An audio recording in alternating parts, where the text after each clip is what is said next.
today's topic is going to be the ego. Is it really that bad or is it good? Well, I would say that it's not as easy as some people would like to pronounce it. By the way, my name is Boris Kish and welcome to my channel. So, about ego.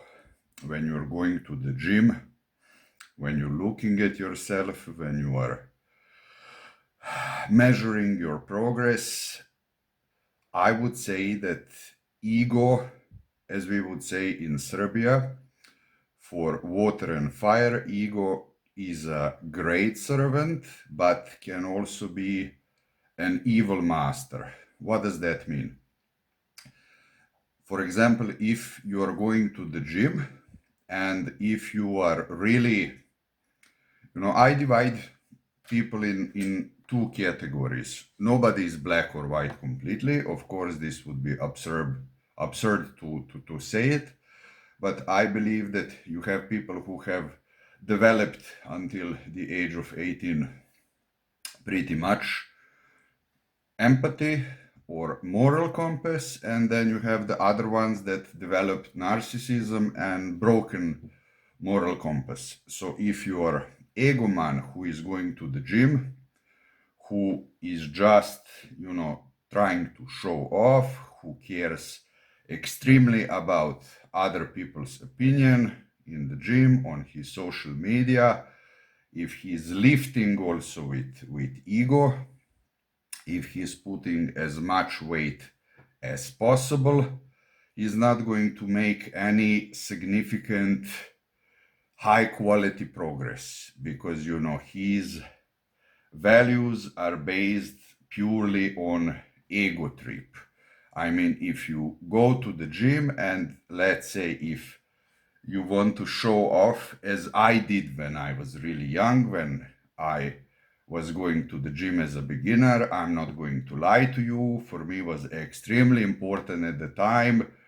What will other people think about me when I come, when they see that I'm getting ripped, that I'm preparing for the contest, that I can bench press more than them, and I was putting as much weight as I could possible on bench press and pretty much also on other exercises. And my form, how I did the movement wasn't good. It sucked. Luckily I avoided a lot of injuries. I didn't have a lot of injuries in my career, luckily. I had more luck than brain power at the time, even now. And my overall progress sucked. So you will not be able to hit the muscle correctly. You will not be able to see yourself in a proper way when you're at home, when you're checking your results in the mirror. You will not be able to be fully objective and how can I say realistic about the overall progress that you made and that you are making. So in that case, yes, ego can be a huge obstacle. But then again, on the other side, if you're going to the gym, let's say completely passive, and you say, I'm in full control of my ego, I don't care about anything, I just go to the gym and I'm only focusing on super correct movement, I'm working out in long sleeve shirts, in some baggy pants, I don't care about anything. I don't care did I made progress or not. I don't care what other people think about me. I don't care about how much did I improve from the last month or from the last week or in the last 20 years in general, because there are people like that who go to the gym who are completely passive.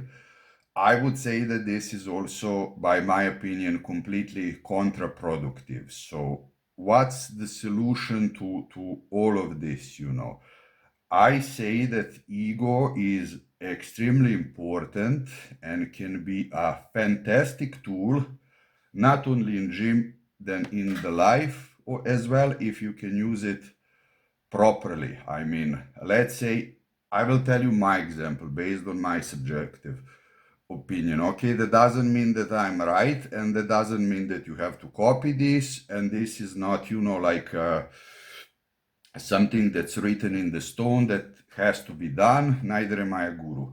But when I go to the gym, even today, and when I feel that I can make some kind of improvement, yes, then I try to put a little bit more weight, and I kind of lift with ego. I say to myself, come on, Boris, we can do this today. Oh, we can kill it. And then, yes, ego can be a great motivator. But then if you cannot lift at least 6 times, no matter what you are doing properly, you're doing it wrong. So combine ego, with healthy objective reasoning. So at least 6 repetitions that are correct. And again, also, I'm not going to lie to you, when I'm in tip-top form, when I'm wearing a tank top, let's say in the gym, when I see that people noticed that, and that they see that I look good, that I made the progress, that I'm mostly proud of myself because I like that kind of look. Yes, it is feeding my ego to an extent. That doesn't mean that I rely on their looks and opinions, but yes, it's a nice feeling when somebody noticed you, right? As well as when you see a good-looking girl who is wearing tight and nice-looking clothes. Yeah, she wants to be noticed, and she wants that people look at her, and I see absolutely nothing wrong in that, as long as it's not over-exaggerating the whole situation. I mean, if you would be seeing a 40-year-old guy like me who is wearing a white super stretch t-shirt and super stretch jeans where everything is showing off, and if I would be going to the street like that every day, all day, again, to me, my personal opinion is that it's going to look a little bit odd and weird. Again, it's my opinion. If you like going out like that, it's perfectly fine. So the strongest and healthiest ego, by my opinion, is the ego that knows when and how to stop. And if you don't know how to control it, it's going to make you a huge amount of problems in every area in the life that you are going to allow it to guide you. So the conclusion to all of this is, ego is like a good fire. If you can keep it under your control, it can warm you up, it can push you forward. But if your ego is out of the control, it's going to burn everything. That's my opinion. Hope you liked it. Hope this helped you. Write in the comment section what you think about this. Please like and subscribe. Until next time. Bye.